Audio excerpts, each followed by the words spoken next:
Now, if you haven't heard about Anchor, it's the easiest way to make a podcast. So let me explain. First off, it's free. I'm not joking, you guys. The Anchor app, it is free to use. Second, there's creation tools that allows you to record and edit your podcast right from your phone or computer. Now that's awesome, isn't it?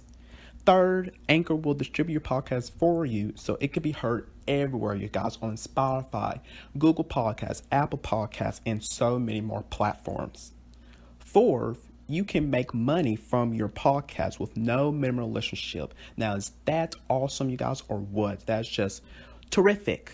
And finally, it's everything you need to make a podcast in one place. So I have another podcast with Anchor, and I'm just loving Anchor so much. I love it. It's so very easy to use, guys. So why don't you download the free Anchor app today or go to anchor.fm to get started.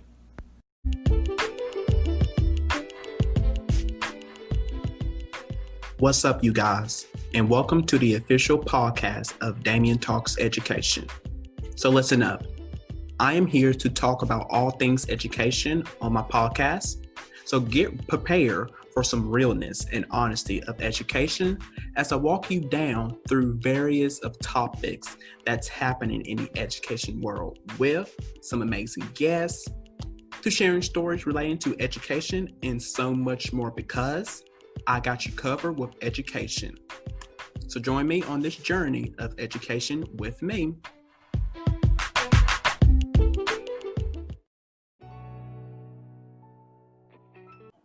Hello, everyone, and welcome back to Damian Talks Education. I'm your host, Damian Anderson, and back with me as my guest co-host is one of my good friends from Future Educators Talk and the host of his own show, Let's Fret About Education, Mr. Andrew Fred. So welcome back on to the podcast. Yes, I'm back with another episode, back again as a special co-host. Looking forward to this special episode. Yes, so let's get started here, you guys, with my first guest, who is an award-winning professional math and ELA educator who has been working, you guys, in the education field for the past 4 years, and who has worked at various schools in the DMV area and is currently a teacher leader and also the graduate of the University of Maryland Eastern Shore, where he received his Bachelor of Science in Accounting in 2013. So everyone, welcome on to the podcast, Mr. John Barnes. Welcome to the podcast. Welcome. How are you doing?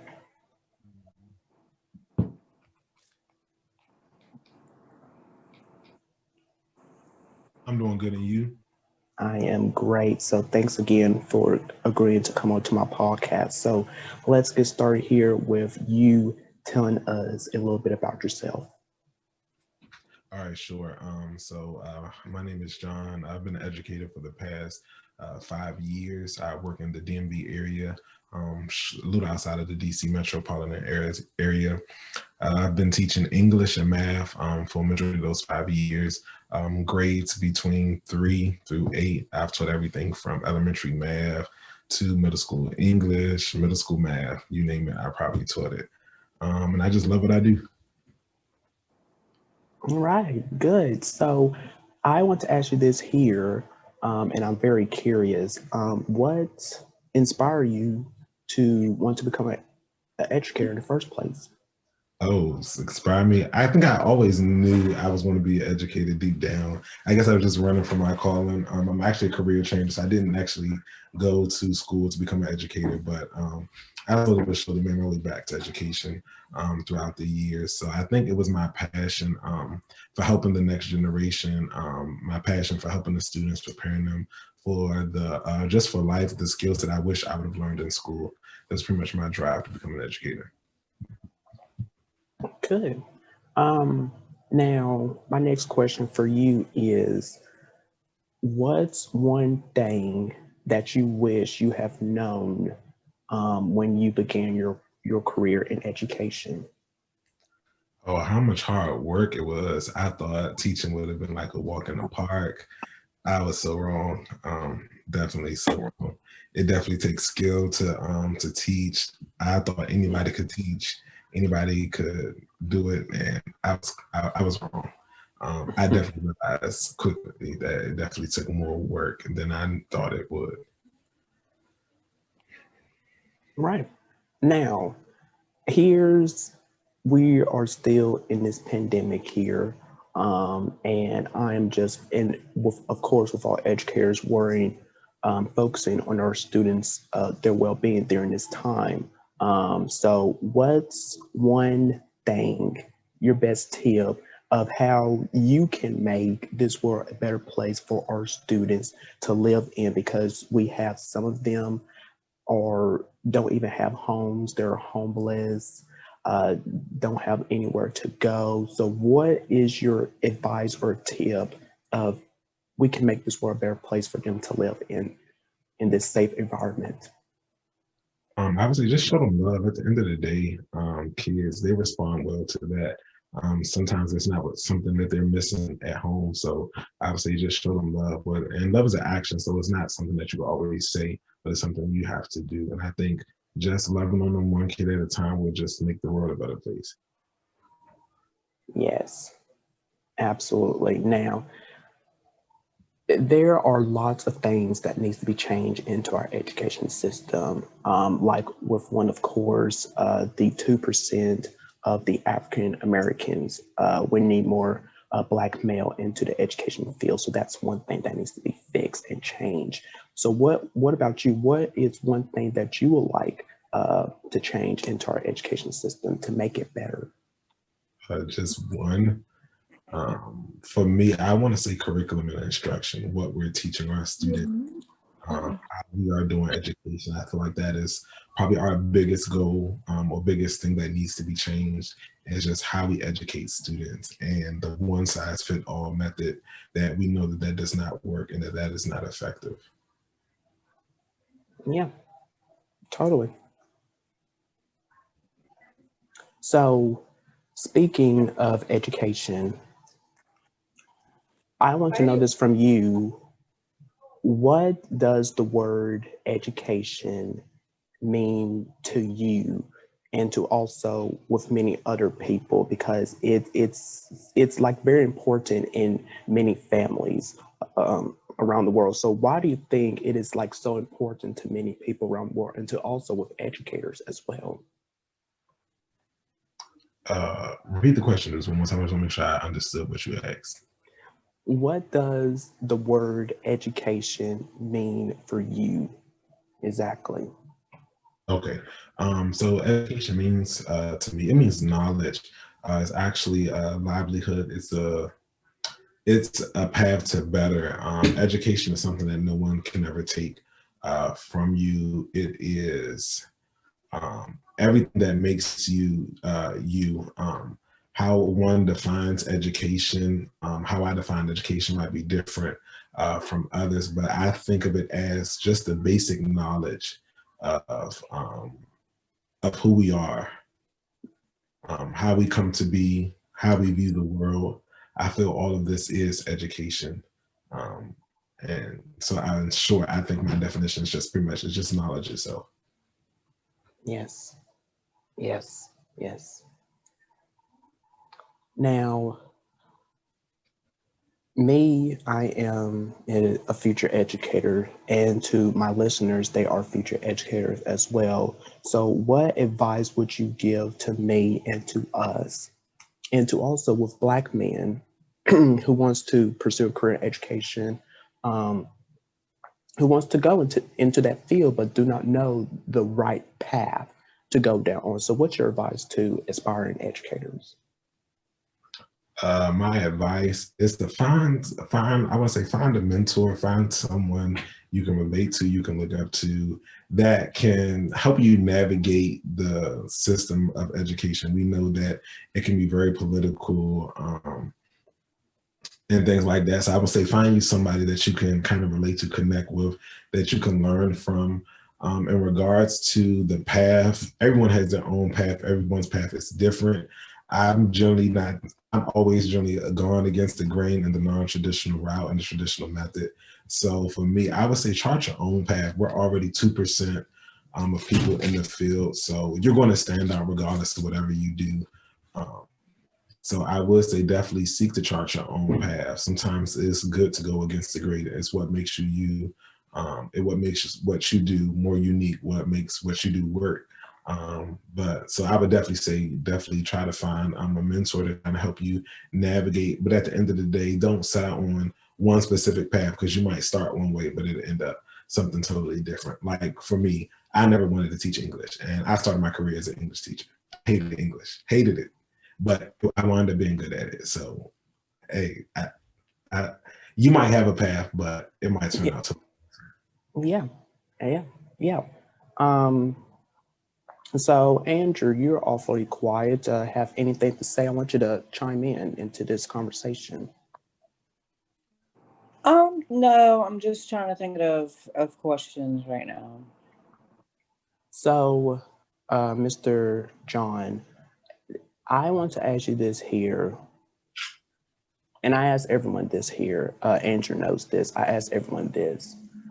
Um, 2020 was the worst year for all of us, where we got hit with the pandemic, and then we had the protests happening, talking about racism. We had the Black Lives Matter movement, and so much more. So 2020 was quite a worse year for all of us, and especially to us Black men, because there was lots of killings of us. You had George Floyd, you had Breonna Taylor, you had Rayshard Brooks, you had so many others. And to me, I quite don't understand why they see us as a threat. Like, why is that they see us as thugs, as problems?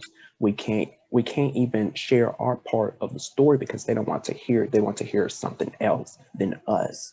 So, what my question for you is, what does it mean for you of being a Black man in America today at this moment? To be a Black man in America at this point, it's tough. It's hard. Yeah. Um, it's really hard every day. You, it's hard. I don't know how else to explain it. It's just hard even today to hear that um, the officer, it's no charges are getting filed against him. It makes me want to do what I do every day even more, to making sure that we're fighting against injustice, making sure Um, the generation that comes, behind us, that they don't have to go through the same things that we face. Every day we make a choice, and that's to get up to still make positive decisions in spite the negativity towards us, the threats against our lives on a consistent basis. Um, and I think just with us, the people who hold us down, that love us, that support us, we just have to continue to stay strong, and just get through this. I know that we can't compare what we go through today to other people's struggles, but just looking at like our ancestors, our forefathers, I mean, some of the same things that they endured during their time, to see that we're still living through it today. It might just be in a different form or a different name, but it's kind of like still like the same methods. And yes, we have made some progress over the years, but we still have a long way to come. Like you said, 2020, I mean, the amount of people you named just alone in 2020, here we are in 2020. To think that you would think we would be so much farther ahead. yeah. But every day it lets you know that people, the way they think, it's very sad, especially to Mhm. us. I just pray for better days. I do believe we'll get there one day. Yeah. Same with me as well. Hopefully, we will get back to a normal state of living that we used to have right before this pandemic had hit. So what at first, what is your thoughts on with this pandemic here? How it, because it is like we are still, and I'll talk with Andrew this all the time. We could have been passed through all this through this pandemic. We could have been through it if it was for the one who's in office had did his job correctly, but he didn't. He failed us. But I want to know with you, what do you think of virtual and distant learning? How's that going out in your school district?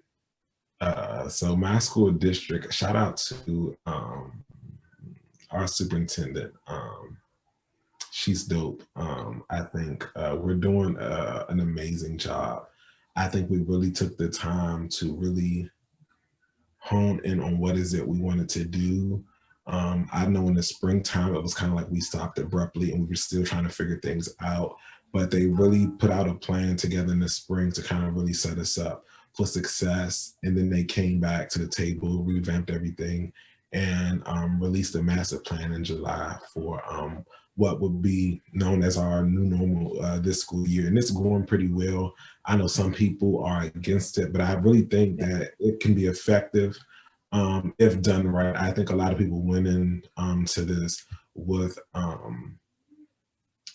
that attitude of like, this is not going to work as supposed to. It's new, but I'm willing to give it a try. And I've seen success. I'm still making changes every day. Is it perfect? No. Have I been trained to be an online teacher? No. But every day I'm learning how to make it work. I learn from my students, other colleagues who are going through in the trenches like myself. I definitely think it can work. Is it my ideal situation? No, but I think it's the best situation now. And my district is completely virtual. We've been completely virtual. We have no intentions of going to in-person learning anytime soon until it is safe to do so. But I think that my students definitely have embraced the distance learning. They had their reserves at the beginning of the year, but they have slowly but surely come around. We have found a way to make a community, even in our online digital space. But we know that that's sometimes can be one of the hardest things. We know we have to build relationships with students, and trying to do that in an authentic way online. It's a little challenging. Have I reached all students yet? No, but I'm hopeful that as we continue to progress every day, that we'll become better together. But I think it's definitely a good change, a necessary change. And not only that, if I would add, I think this is actually a perfect time, more than ever, to revamp education as we know it. Maybe even if school districts across the country maybe could even possibly implement online only school, maybe for those type of students who prefer to do work on their own pace, asynchronous, or who prefer to work on their own schedule, on a less modified schedule. We know everyone doesn't like to be around a whole bunch of people. We know class sizes are extremely large. So honestly, this might be a way to help our students get the help and assistance that they need. And not only that, help better educators reach the masses. I know a lot of times that, especially good educators, you're only limited to those few students that are within your reach. But with these online schools and classes, it opens up chances, opportunities for guest lecturers, educators from across the country, even the world, to help in students learning. And so to me, I think the possibilities are endless with distance learning, and it's really showing how we can really educate our students in the best way possible. Yes, totally. Yes. And I was just about to ask you, once this pandemic is all over with, which it will soon be, where do you see the future of education right after this pandemic? Do you think that once we are finally back into the school building, that we educators, we will still be using virtual learning into our classrooms? To be honest with you, I think majority of it is going to return back to normal.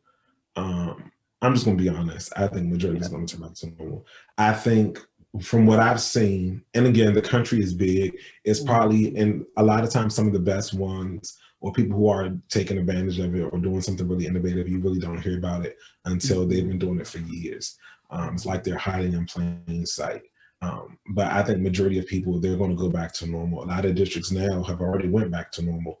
They didn't try to use this time to innovate or do anything. And someone said something I would say not too long ago, and they said, don't let a good crisis go to waste. And I think this will be the perfect time to really think about education as we know it, equity, and how we function as schools, as districts. Um, I don't know what they want to do. What my hope would be is that they really take this time to really reevaluate what was effective, what wasn't effective, because I think they have the opportunity to really do something great, really take surveys. I think it's an activity I saw someone do one time with their school, and they did like a garage sale, like a garage sale, and they were like getting rid of those practices, those things that were not beneficial, that wasn't useful, and what things they wanted to hold on to. And I feel like if districts kind of sat down and did something like that, they can really see like, well, hey, this really wasn't effective in the building. We probably could let this go. We can stop pouring money into this, maybe try to reallocate those funds to something else. I think we got the skills to do it. We got the minds to do it. I think a lot of young people that come into the profession, they come in with ideas that can really help to shape and push education forward.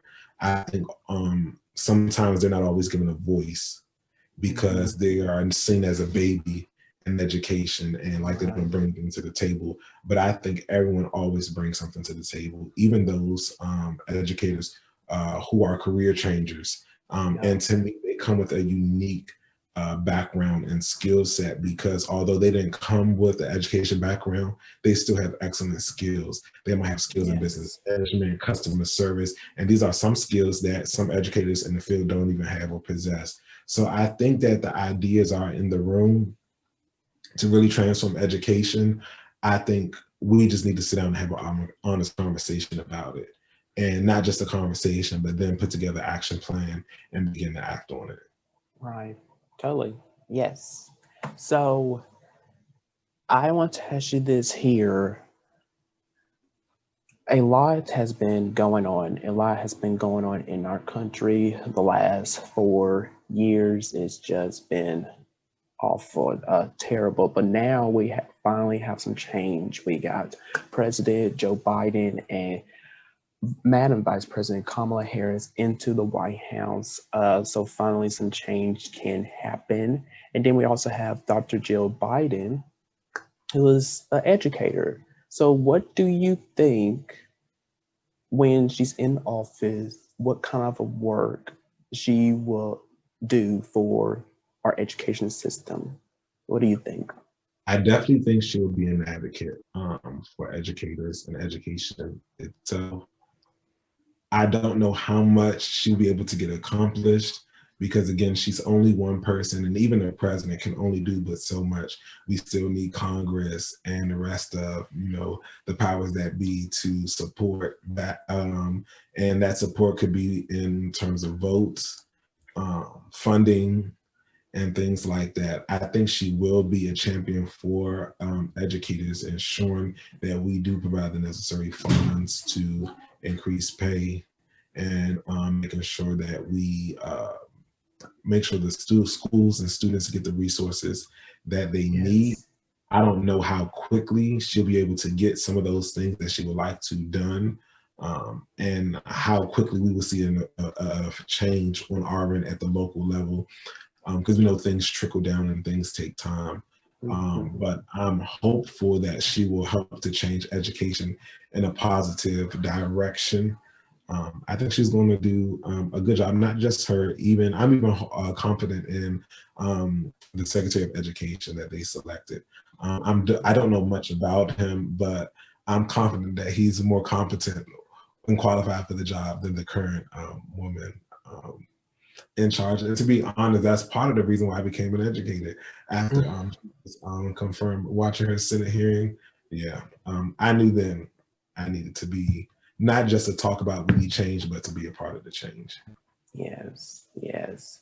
Now, we are quite running out of time here on this Zoom here, so we're going to continue the discussion here. And when we come back, I want to hear from you of I've been hearing a lot on social media and then onto the news about standardized testing of defunded standardized testing. So I want to hear your thoughts on that once we come back.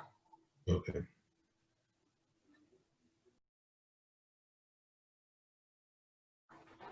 All right, so we are back, and I was just asking Mr. John Barnes about what are your thoughts on with standardized testing of defunding standardized testing. So what are your thoughts on that?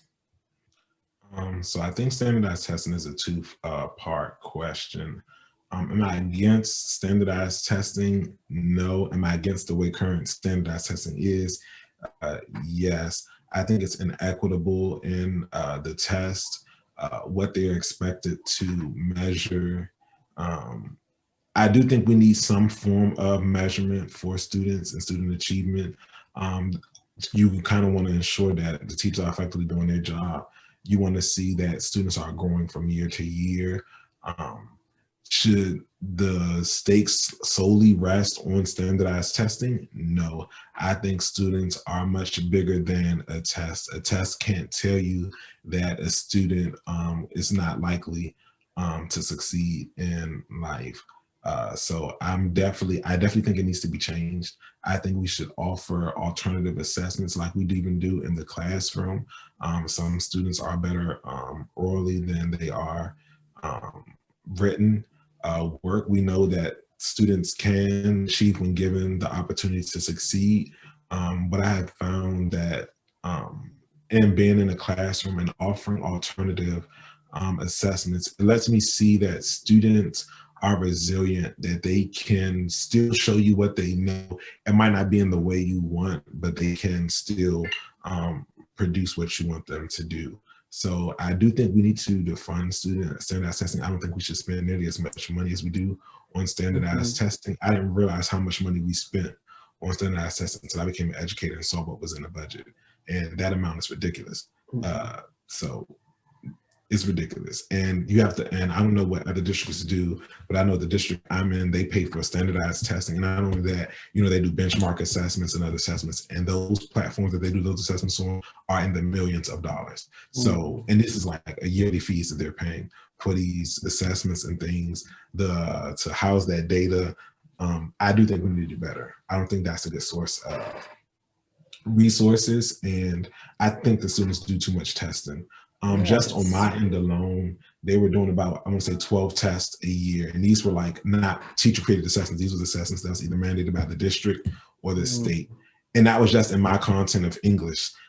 So you can only imagine if you include the math and the other core content, the amount of tests students were taking. It wasn't really time to teach, because it seemed like once you got in the groove to teach, it's time for another test. So I definitely think we should definitely defund standardized testing. I totally agree. I totally agree with you on that. And I had a discussion yesterday with one of my friends, and this is my opinion of we doing so much of these testing, and I don't believe that educators should label their students as scores, as a number. You just label them as individuals. Don't label them as a part of a score or a number, because that is just not, to me, that is not good. Like, why would you do that to a student? You are labeling them as a score and not as a person. You put this number onto them thinking that this is who they are, which is they're not. So that's my opinion there. You have any thoughts on that, of why do educators do that to their students? So, and it's funny you say that, because I have come to think the same way. Because not only that, the students made me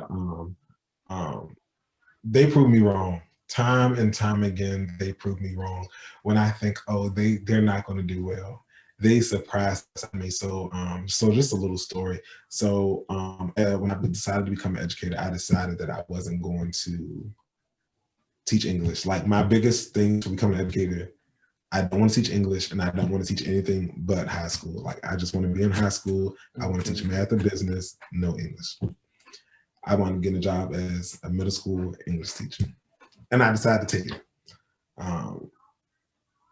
And so, of course, you're hearing people saying, oh, and you're talking to students, prior teachers, oh, that child is low. This child ain't going to move past a certain score. And as somebody, you start to believe because you hear it and you keep hearing it, and you keep hearing it, and you start to believe and you think it's true based on what you're seeing in the classroom. And so, I mean, I do what I do best. I'm trying to provide the best education I can with the resources I have. And I'm just hoping that they move an ounce. Am I expecting them to move much? No, but I'm just hoping that they at least just don't regress. But I'm expecting them to move. And the test scores come out over the summer and after my first year of teaching, and the kids did some crazy numbers. The numbers they did was so crazy. Our district sent my school a certificate because the kids' numbers was that so off the charts.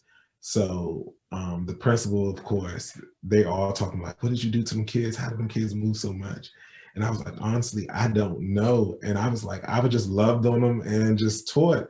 And it was them who took the test. I didn't even feel like I taught them what they needed to know. And it was at that moment that I realized that they were more than those scores. They were more than those numbers. I remember students who they said would not move past a 2. The test goes all the way up to level 5. So in our state, we take the part. The test goes all the way up to a 5. I had a student who scored a 2 consistently for years. And I was speaking with the student's parents, and the student's parents was like, if this child can just score a 3, we will be happy. A 3. And I was like, Dad, I mean, I can do what I can do, but I'm hoping I can get them there to at least a 3, but I don't know what they're going to do. And I just was working with the child throughout the year. And of course, the next summer, the scores come out, and I even had to make the call. And I personally called this parents because generally the students, when they come back to school in the fall, a few weeks into the school year, they'll get their scorecard report. They can take home and see their scores or whatever. But this one I had to call and let them know, like, once I got the scores, they needed to know. And I called the student's father, and I was like, your child didn't get the 3. I know you were hoping that they got the 3. They didn't get the 3. And I said, he actually gets the 4. And he's like, you're lying. I was like, yeah, he got the 4. Of course, the mom calls me later because he wasn't with the wife at the time. The mom calls me later. I mean, they were just elated. And I was like, the child can do. I felt like everything that people have said about this child, it just wasn't true. I think he just needed someone that was going to push him, give him some guidance and some nurturing. Exactly. I think that us labeling students as they're never going to be nothing is a projection of what someone else was told. Because us as adults, we know that some of us had some harsh childhoods, upbringings when we were told we weren't going to amount to anything. I remember being in school, teachers told students, like, why are you even here? You're never going to be nothing more than a drug dealer. You're never going to amount to anything. So for me, it's like I always want to speak life into those kids. And for me to label them as a number, it is not true. It's so many success stories, people who are very successful in life, who dropped out of school, who never received a high school diploma, who never received a formal education. Some people can't even read, but yet they're successful in what they do. So for me to limit someone based on a score, I can never do it because they're beyond that. Yeah, I feel you on that. Absolutely. And I remember, back in my school days, like teachers, they will tell us like, why are you here? You're never going to amount to nothing. And that's just like that stick to us for many years. That really did. So I don't think you should do that to your students. You need to uplift them, be there for them. Don't talk down and negative um, onto them. So I heard from you that your goal is to become a school principal, and you want to build a team of super teachers that will lead children to academic excellence. So why don't you tell all of us about this here? So for me, I really want to transform education, and I want to expand my reach. As a classroom teacher, you can only affect with so many kids. And being in a leadership position like a principal where you can, you have the decision on hiring choices. You have the ability to make changes in your building. Will you always have the complete autonomy that you need as a principal? Probably not, depending on what district you work at, who's your supervisor, if your school is failing or not. But I do believe that you can take chances and you can take risks. I believe if it's in the best interest of the child, if your heart is in the right place, you can really affect change. And I'm really just looking for teachers who are out of the box thinkers, who come with that level of expertise. So for me, people thought I was crazy. So because I didn't want to teach English, I need to find a way to make English fun because I hated English. So I'm like, if I hate English, the kids is going to already hate English because I hate it. So I need to find a way that I like it so the kids can like it too. So I was teaching English using rap songs. Like we were learning how to write an analysis. Like it was the out of box thinking that got the students to have those fun and engaging lessons and still learn the skills that they needed. So for me to build a team of super teachers, I'm looking for those who are the best in the field and can make it relatable. I feel like now we have a lot of people who are skilled in curriculum and instruction, but they are not skilled in their delivery. Because in this day and age, you have to hold the student's attention. The way we were taught is not the way that these students want to learn. You want to make lessons fun, engaging, relatable in a way that they can understand. And sometimes that means talking their language, putting it in their terms. So for me, that's what I'm looking for. I'm looking for people who are innovators, who are willing to take risks, who are willing to try new things to make it better. Would it always work? No, but we make changes as we go along. So I'm looking for those people who really just want to dismantle the education system as we know it and do things differently. Yes, can't wait for that. So, what a great discussion we had. So, thank you so much for coming on to my podcast. Thank you so much. Oh no, you're welcome. Thank you for having me. Yes, anytime. So, where can my listeners follow you on your social media platforms? So they can follow me on Twitter. That's pretty much my only social media platform. I want to make sure I'm saying my handle right. So it's at Mr. MR underscore JBARNES. So at Mr. underscore J Barnes. And I'm on Twitter, and that's where they can find me at. Great. So again, thank you so much for coming on. I wishing you the best of 2021 of well wishes and blessings to you and also to your family. And please stay safe out there and take care of yourself. You as well, and I wish you all the best as you become an educator. We need more of us in this world, and I would say as you climb the ladder ranks of success in your career, please always remember to reach back and pull someone else up with you. Yes. So thank you for everything. Thank you for having me. Yes, anytime. Yes, thank you for those words. Thank you. We will see you guys next time. Take care. Bye.